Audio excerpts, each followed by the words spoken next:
Hi guys, welcome back to my channel. So this video, the title, Autoimmune, Discipline and Joy. The truth behind my lifestyle. I love how ChatGPT can really help me evoke or bring out the kind of meaning that I want from the title. And truth to be told, the whole reason why I'm doing this video is not that I've never done a video like this trying to explain my lifestyle to people, but recently, I've come across a few conversations, people that are close to me, that I care about. Surprisingly, they do still question why I do the things that I do. And sometimes they try to, not to say guess, but it's more of convince me that things are not the way it is and maybe I'm over dramatizing. But I think this video is quite important for me to just bring it out there, why I do the things that I do, and perhaps then this would give the person a clearer story, because I didn't have a lot of time trying to explain to people my whole history with my health when I was younger, what happened, what caused it, and just those different stages. And I think it's very easy for people to just judge you based on the surface level of what they know. So it's always like the tip of the iceberg, right? People only focus on what's visible, but when you try to explain the rest of it, they just have a very skewed perspective, or maybe just not willing or open enough to understand why is the case. And perhaps through me unraveling a lot of the details here, probably I'll have some reflection, deeper reflection, some insights. And but I think just basically this video is just for me to send to anyone that questions my lifestyle, and it just helps me to explain myself further and without going through too much detail by recording everything on this video. I almost want to title this video "I'm Not Difficult." There's a reason why I live the way that I do, but I think a lot of people who resonate with me. I'm also very grateful and blessed with family members around me, people that are very close to me that totally get why I'm the way that I am because of my circumstances. And most importantly, I'm not being dogmatic in a sense where I'm not trying to change my lifestyle. In fact, I'm trying to actually heal and progress from it. So let's begin. One of the most common things that I got from people who don't really understand my lifestyle is that they will say I'm being very difficult, high maintenance, or I'm just missing out. So for example, because I've been doing a keto carnivore diet for the longest time, and when I first started out, it was really difficult because I had to take lead in terms of where my friends can eat or my colleagues. So I have to end up being the one choosing the restaurant because I was quite specific with the things that I choose to consume and not consume. How this all started out was also because of my health history, my medication history. So it's something that I've healed quite a fair bit, but I'm still on a healing journey. So therefore, I have to be that difficult person. And then this is the most common thing that I get from people, like, oh, you can't eat burgers, that's so sad. Or, oh, you cannot enjoy like this cheesecake, or just something that is obviously like, people call it like cheat meal, those kind of things. The funny thing is, it's not because I can't eat them. It's that initially I would say something like, I can't eat them, and then they still don't understand. And then when I say I choose to not eat them, they also don't understand. So it's so funny because I can say the same thing to people like that. You are always going on medical leave. Why are you eating like that? So why do you meddle in my business? Anyways, this video is for me to be graceful and explain myself. So from the outside, people think that I have a very intense, strict routine, and it's totally not enjoyable. And I can go straight to the point and tell you without giving you the full picture of the story is that I've never felt freer or more satisfied than I am now with things that I know that are good for me and it's not causing me to have any side effect, rather than people who always wonder, oh, why do I suddenly have like gut issues, or why do I suddenly have a rash here? At least I know if I'm not doing certain things, it is something else. It is trying to find the truth. But I also have a very deep conversation with a friend that mentioned to me before, Michelle, what makes you think that this thing that you're having. It's not like a fear response. I will be honest and say that it came from a fear response. The source came from fear because I have went through some things as I was a child. It definitely caused trauma, and that fear response that I have on certain things that I choose not to eat or choose not to do. But I think this is where we learn from our past, right? Our past is not meant to chain us up. It's meant to inform us to do better in future. And so let me just give you a bit of not just the metaphysical part, but the science of all of this too, so that, it's going to make more sense. I also have people that come up to me saying that, oh, you're doing on the keto diet? Yeah, I heard it's trendy right now. But you know what? You're going to stop doing it because once it stopped being a trend. I'm like, wow, I totally did not do it because of trend. But yeah, this is just people's opinion that I cannot control. So this is for anyone who has misunderstanding on what's best for individuality. So here is what's suitable for me individually. So let's go back to the very first part where my parents actually told me that I had pretty severe fever when I was a child, almost a baby, don't remember exactly what age. And then I would start having rashes, and then I would start scratching my face, which I went through a lot of CO2 fractional laser to smoothen out. Without this lighting, you'll be able to see I still have some scars that it's not like people's smooth baby skin. I don't have that, but I'm fine with it. I've learned to live with it. I've done the best that I can going through all these crazy ass lasers, and I'm still going to continue to do that, of course. It's just that all the scars that came from the time that I don't even remember being conscious, but I was a baby. I was really scratching myself. And then I found out that I have similar condition as my dad, where he has asthma, sinuses. I have asthma, I have sinus, my mom prone to rashes, I also have rashes. So as much as I don't want to call it like it came down from them, but it's more of the fact that when I was really young, I wasn't really taking care of my health as well. It was more of the conventional way of being brought up, which I don't blame my parents in a single bit, because they didn't know better. If they know better, I know that they would have given me better. But the thing is, they were working very hard. They couldn't really take care of me, and whatever foods that was available are very much processed, packaged meal, which, is out of convenience, but they're also trying to work hard to provide for us. So I think it was then when I was really young, having asthma and this whole triad of asthma, sinus, and then having eczema, like unknown rashes. And sometimes I would eat certain food, I'll be fine. And then when I eat things that are unknown, because back then, who knows that you want to do a tracking history, right?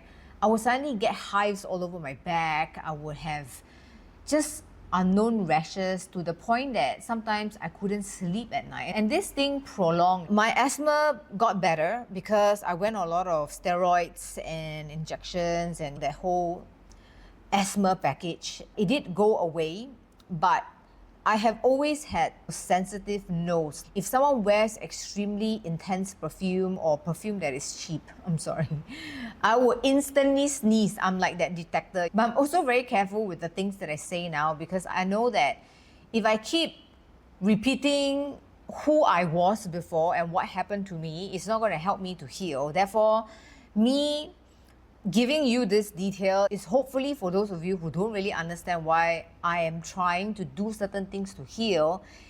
This is the reason why. So all I knew was, since I was like 8 years old up to my teens and even my early 20s, I was always going to doctors for different kinds of condition.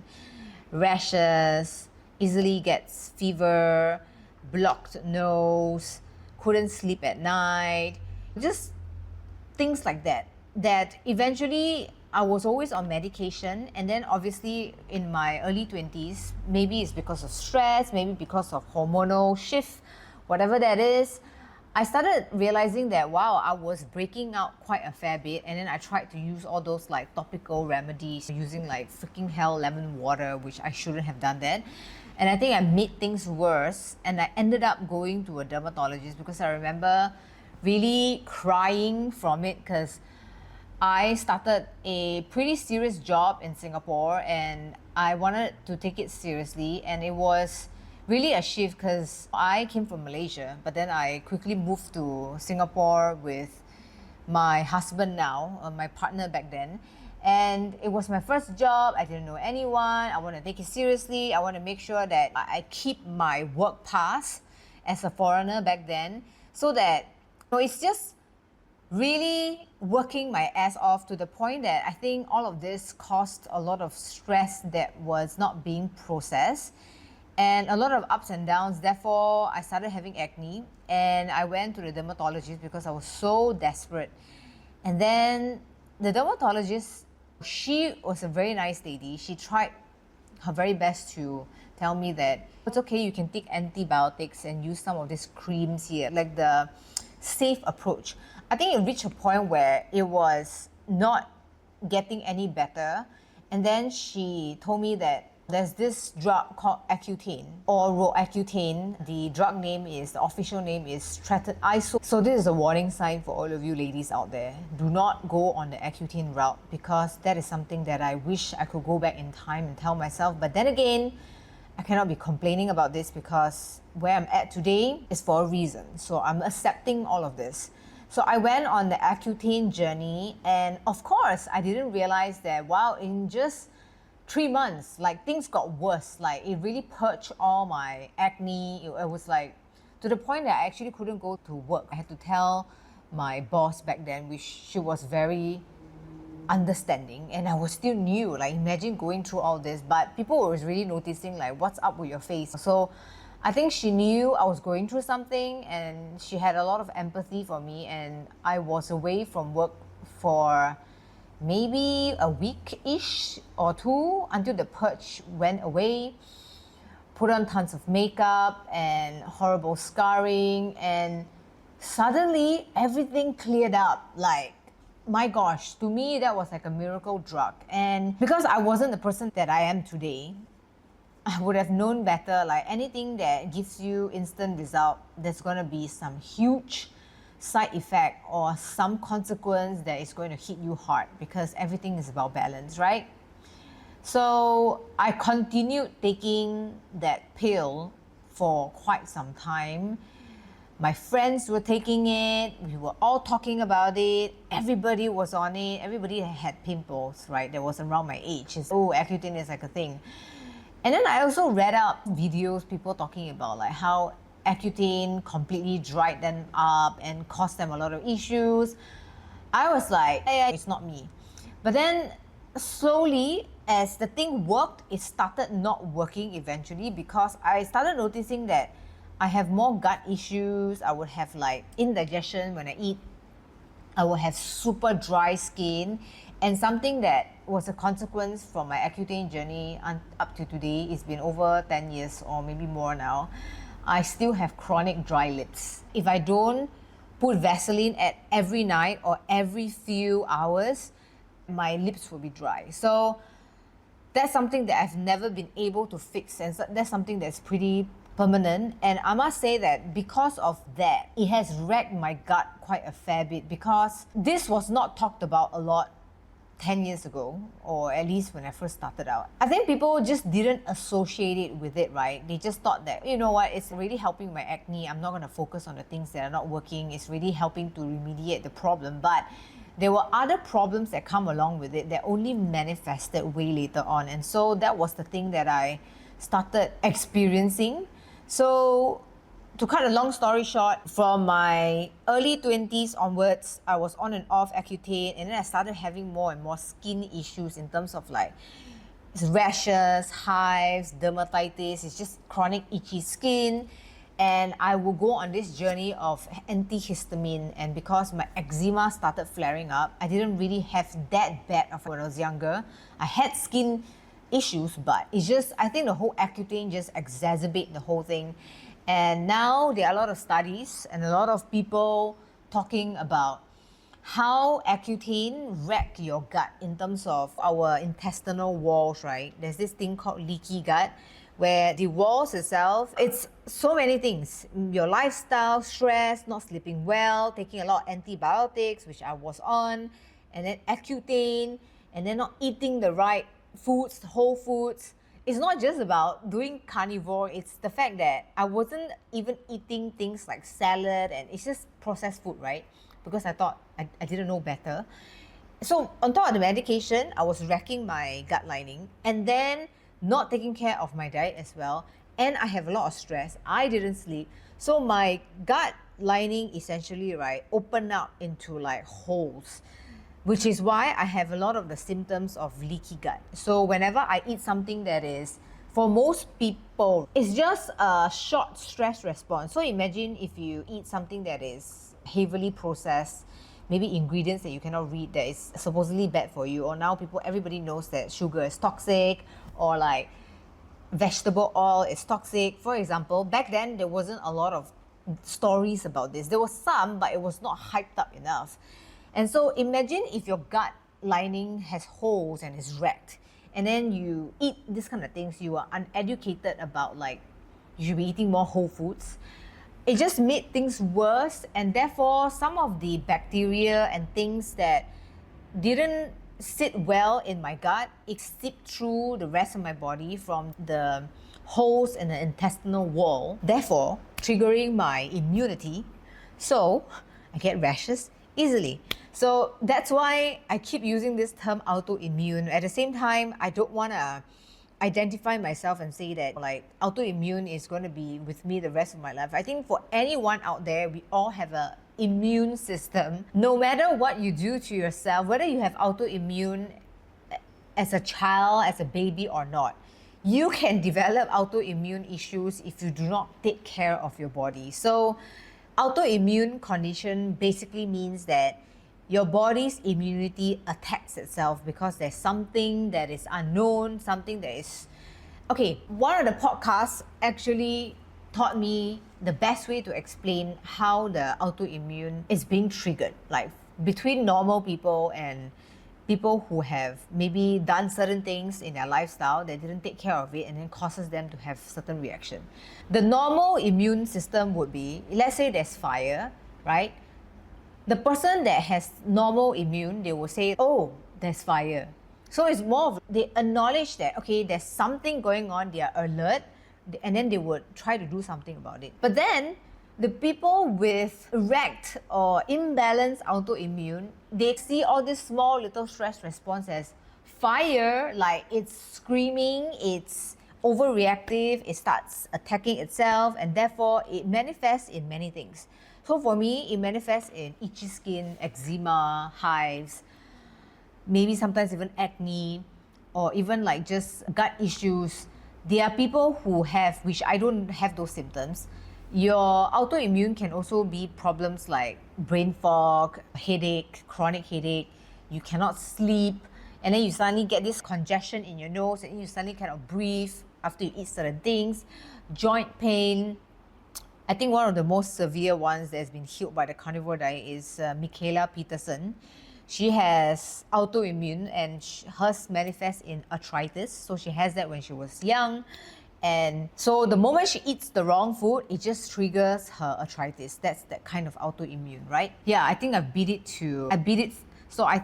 flat now. I'm sure all of you already know what autoimmune is. It's just that I want people to understand that because I have this history and I've done certain things in my past that I'm trying to fix, therefore, I cannot just switch one day and say, hey, you know what, just because I want to enjoy ice cream with you, I'm just going to do that. Anyways, I have actually tried the route of, you know what, I'm so done with doing keto. I think it's not going to make sense if I'm going to be like this forever. My body should be able to handle processed food. So I've done those phases where I'm like, I'm going to do like a cheat day. I'm going to eat like cakes and like cookies and like things that I don't know what it is. Maybe it's just me. I have wired my identity in such a way that when I eat those things, yeah, it's delicious, it's great, but then after that I would just feel like shit. I think then my friend was telling me that Michelle, you don't know what's balance. It's eat in moderation, eat in moderation. Okay, sure, I will take the approach of, maybe let's not do something that is dramatic, right?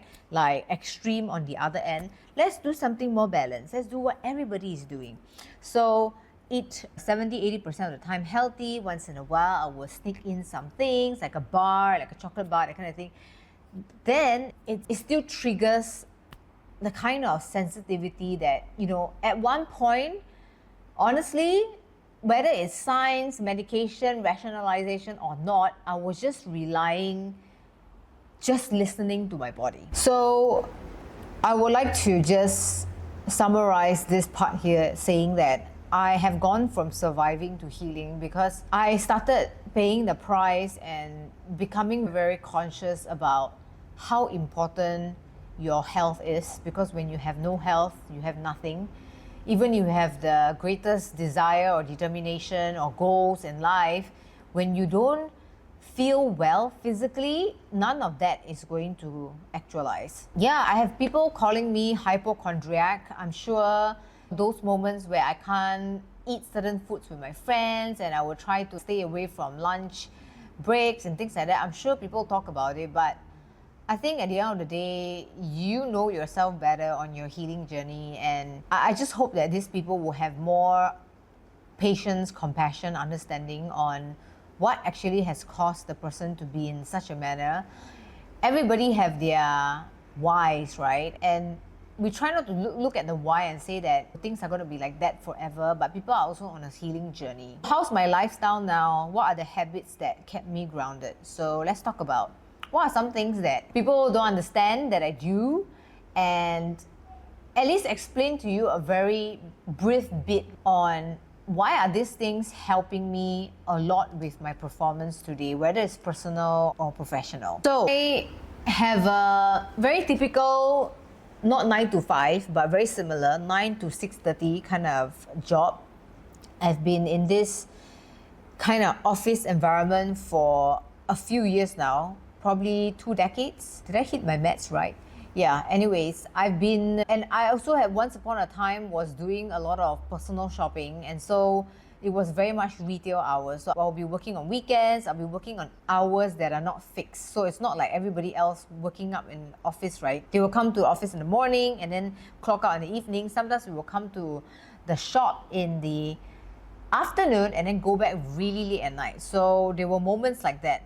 But all in all, I have built a routine that is really much supporting my lifestyle, not just personal, but professionally. I am not the kind of person that's going to tell you like, oh, you know what, personal is personal, professional. Sorry, that's really bullshit.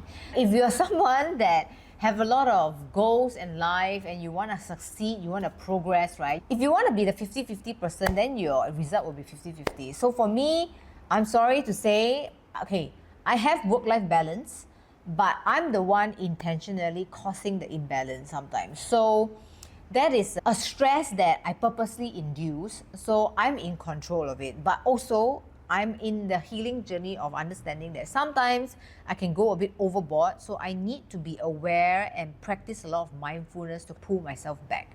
Okay, so I wake up early in the morning.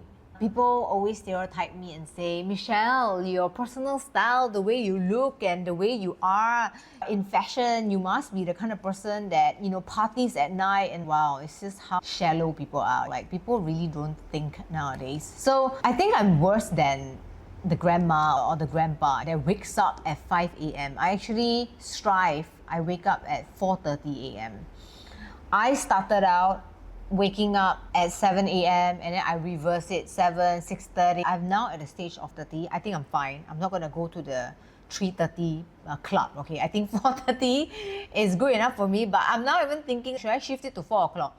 Okay, I wake up at 4:30. Some days where I have to stay a bit later, maybe like certain work things, there are certain like calls. I will maybe wake up at 5, but that's the time that I will just be awake. And normally, the moment I hit 7 hours of sleep, I'm the kind of person that will just be awake. I don't need like coffee. I do drink green tea, okay, I'm not gonna lie, but I don't need that kind of coffee to like wake me up. Instantly, if I hit 7 hours minimum of sleep, I'm good. So I am very disciplined at night. When do I sleep? To the point that I will quarrel with my partner in terms of don't make me watch Netflix show up till late night because tomorrow I have to wake up at 4:30. So I'm that kind of person, and I'm very blessed because my partner is starting to understand, and sometimes I make him do this kind of things. So I wake up early and I really ground myself. The reason why being an early bird is such a beautiful thing for an introvert is because when you know that your day is going to be filled with meetings, meeting different people, different topics, it's going to be like a madhouse, right? You want to really craft out time for yourself before all of that happens, or else you're going to be like a child. So for me, when I wake up at 4:30, right, I get to brew my tea, I sit by the window, I turn on my red light therapy, and I sit in front of it, and I listen to Insight Timer, all this meditative music that is very calm, very good for your brain waves. And then I would sometimes do affirmation, I would always say my morning prayers, and just really being with myself and setting my intention, goals, all of this, right? Once upon a time, I was so against it. Like when I was in my early 20s, I was like super ambitious. I'm gonna make sure that I always hit number one, that kind of thing. It's like a cycle, right? Don't know where's the limit. And then that's why my health got bad. And then I would see all this like 5 a.m. club people who do all this like meditation and stuff like as woo. I don't believe in it, but because I went through so much stress and health issues that this is like a comeback to me. This is the thing that is grounding me. So I need a lot of quiet reflection because I know when I get in this time for myself early in the morning, I really do my best work. When I go to the office, and sometimes I don't even wait until going to office to start my work because let's say I wake up at 4:30, I do my meditation, my prayers, everything in half an hour, 45 minutes. And then that time, if let's say I'm going to the gym, when I'm working out, I get a lot of good ideas. I'll write it down in my notes. When I'm doing in between resistance training sets, so like weightlifting, that's my preferred choice. I'll talk about it later. Sometimes during like my non-lifting days, I would walk on a treadmill or walk outside if it's not too dark for at least an hour. And then there are so many things that comes to my mind that, oh no, there's this great idea, I could do this. Sometimes I'll be turning on a podcast to listen and learn something new. It's like your brain is like a sponge at the early part of the day, and a lot of people don't utilize it. And because you know why? They're like, I need to party at night, I need to scroll my TikTok at night because that's what distracts me. And so I have divorced those things for years, and I know what price I'm paying, but I am very satisfied with how it's working out for me because all this seed that I've planted, I've harvested in a sense where I'm more productive. I have a lot of mental clarity at work. Even when things get tough, I'm more resilient in a sense. Now, let's talk about my way of eating because this is the main meat of the video, right? And this video is actually dedicated to someone that I know that always tease me on the things that I eat. And I hope that it's not that I don't see that as a joke, but sometimes it becomes to a point where I really ask myself, do you really understand why I'm doing this? Okay, now, I was eating like everybody else before this until I started having gut issues, right? Stomach problems, always taking MCs, I just not feel good and I don't have mental clarity. So then when I researched and found out about keto diet, I went on a keto diet. Keto diet to a lot of people now is like normal. Back then it was crazy. People are like, what? You're eating 70% of fats? Are you like gonna get heart attack? Like now going on carnivore is like even worse.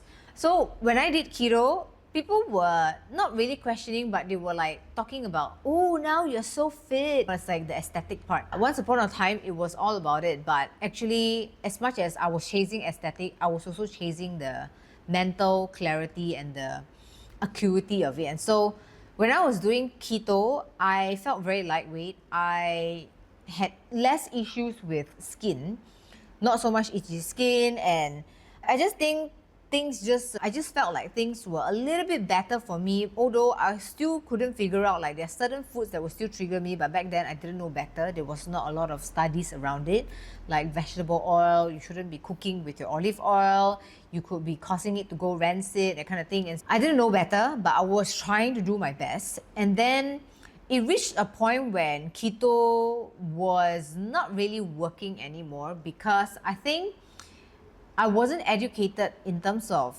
stay away from all the peanut butter, stay away from all the nuts and the seed oils, because back then it was all about that. And then cannot eat too much cheese. Actually, the kind of fats that you need is actually animal fats. It's just not enough of education around it, but I did what I could. I'm those kind of people, right? And without the experimentation, I couldn't have progressed. And so fast forward, the whole reason why I jumped into carnivore was really, as much as my skin healed, it wasn't healed to the way that I thought it would for most people. And that's when I realized that my Accutane residue, or the consequence of taking Accutane, like my gut, it's really has reached a stage where it needs a more intense protocol in order for it to totally heal. So I was watching a lot of YouTube videos, and then I remember back then it was like Frank Tufano, Dr. Sean Baker, and then I met Steak and Butter Gal, and then of course, Stephanie Keto Person is the first few that I watched. They also did keto and then transitioned to carnivore, and then they have their own individual take right now. I'm that kind of person that if, let's say, I can really optimize my health, I will try my best to see what I can do, just so that I experiment to know what is taking me. So of course I went to try out carnivore, and as much as I got a lot of amazing benefits from it, like for example now, for the past 3 months already, I've been on strict carnivore again. I've come to a conclusion that it's not a thing that you stick to forever, because your body adapts differently, and then your environment, you need to really be so in tune, flow with the water, that kind of vibe, right? Where, example, I was doing keto to one point that I started realizing that I wasn't eating enough protein. So my hormones tanked, my skin got better, my hormones tanked. Okay, fine. I learned that because I'm an extreme person, so when I went to carnivore, I was eating a lot of meat. But then I was scared of the dietary fats, because I was like, if I eat so much of the beef fats, the lamb fat, the butter, all those things, am I gonna gain a lot of weight from that? And to be honest, I look better today than I was before in so many ways, but I think that's a side topic. So what I'm trying to bring out from this whole point was that everything around you shifts. Sometimes you're more stressed out, sometimes you're more relaxed. And if you're not very aware of your surrounding and what you need to adjust, and then you stick to the same thing over and over again, I think that's how people actually get to problems. And at least that's what happened for me. And so when I did carnivore, a lot of things cleared up for me. I don't remember having eczema. I don't remember the last time I had hives. It cleared up. My pimples were gone. And then especially the part where women always dread, like every time of the month, they would have period cramps, headache, and then soreness on the breast, and couldn't get out of bed because it's just too much going on when it comes to their menstruation. I had that when I was doing keto, but I didn't have any of that when I was doing carnivore. And that's the thing that I'm like amazed with carnivore. Like when I'm on a carnivore diet, not only that I feel very sharp and clear and focused most of the time, I'm not like anxious, oh, I have to do this, and I have to do this. It's like ADHD. I don't have that kind of moments. When keto, I had that. And then when I tried doing whole foods, because I was also trying to experiment, I really did carnivore for a while. Let's introduce pumpkin, things that are good for me still. But obviously, my gut didn't heal as much as I wanted it to be. So I introduced sweet potatoes, blueberries. I was eating a bit more fruits. It was good at one point, and then I tell you, I know myself so much. My skin is the best thing that has ever happened to me, as much as sometimes I get pretty triggered by it because of how sensitive it is. But I think I'm born with it for a reason. It's telling me that I'm doing something that is not right. My skin always is the first thing that will tell me what it is. I think I've shifted my perspective from all of this, because back then I was the person that, would be so victimized and tell myself like all this negative self-talk about why is it me, why other people can get away with all these things, they're eating so much crap. And I think it's because it's just the comparisons is already very negative. They don't have my history. I am paying the price for the things that I did not know better. I have to go on this healing journey for a reason. There's always the light at the end of the tunnel. And I may not be right now at the stage where I'm able to enjoy whole foods. For example, I want to be able to say I can eat a bit of fruits, I can eat a little bit of carbs, and then I can eat majority of meat. And this is to me like balance. I'm trying to get to that stage. But I have accepted that everybody's journey, the timeline itself is not set. It's something that you just need to continue and have faith in. And so for me, last year, I was majority on whole foods diet. I wasn't really on carnivore. I was actually on low carb.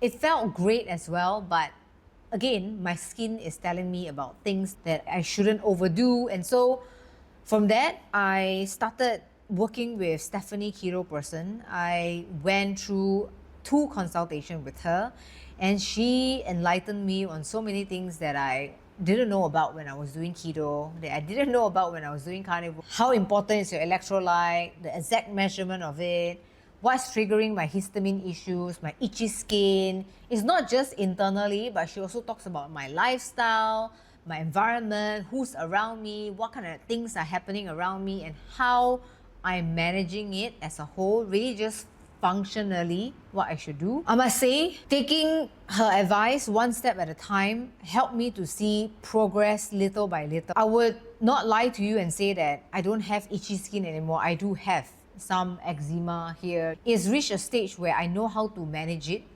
and I have very natural remedies that I am doing that it's helping me to get a little bit better every day. And I know that it's not going to be this kind of progress. It's going to be like up and down as my body tries to figure out, and eventually is to not give up and stop having faith that things will work out, because the mindset itself is actually one of the most important compared to all of this. Okay, let's finish off with movement and my mindset. I know that for nutrition wise, I can talk so much about it, but yeah, I think that's where it triggers a lot of people. That's why I cannot enjoy a lot of food with people, because people have different appetite. They want to try different things, and I cannot do that. And unfortunately, I always have to put them in a situation where we need to go to a steakhouse or a Korean barbecue or a Japanese barbecue where it's just meat. I also get teased about the fact that, wow, you eat so much meat, aren't you going to get into troubles and things like that? I'm so tired of explaining it. So I'm not going to sit here and be a medical doctor or a nutritionist and say that eating all meat is great for everyone. It's your own N equals 1 experiment. For me, I never felt better compared to when I was eating all the things that I shouldn't be eating, like what most people are doing. And so, link some credible videos below if you really want to understand, like Michelle talking about carnivore diet, but she's not scientific at all. You can go and watch it.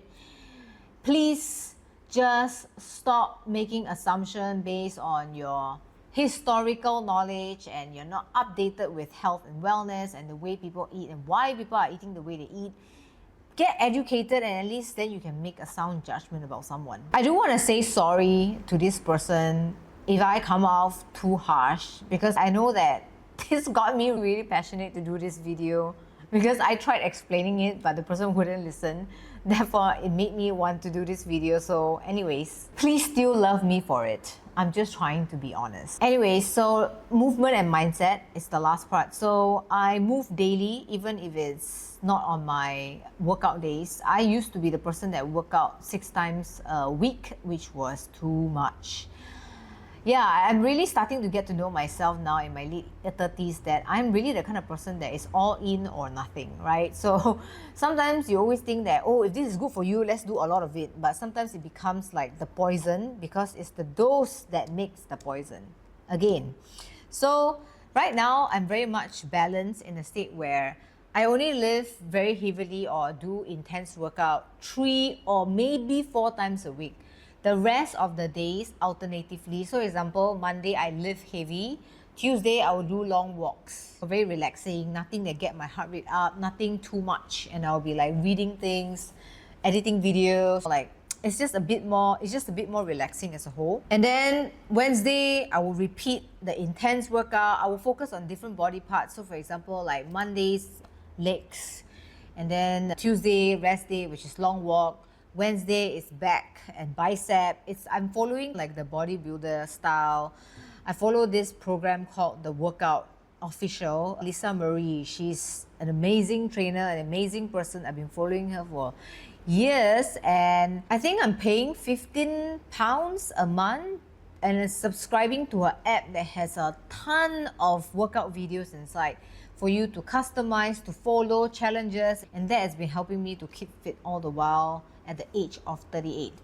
And other than that, I think I treat ice as of another form of solitary focus or meditation, because that is when I get to really have deep thoughts, have creative thoughts, and also I think the whole part about lifting weight makes you feel stronger mentally, not just physically. It's the fact that when you go into a workout program and the trainer is so good at pushing you to your limits, like doing better every week, and then you keep track of your scores. Sorry, I'm an A-type person, so I keep track of things. You will start to see, wow, actually your body can do a lot of great things. And sometimes when you're lifting heavy, it primes your mind on, I can do something difficult. It means that in real life, I can do difficult things too. I think there's a lot of psychology that goes behind resistance training that is way more than just people wanting to have muscles. So I think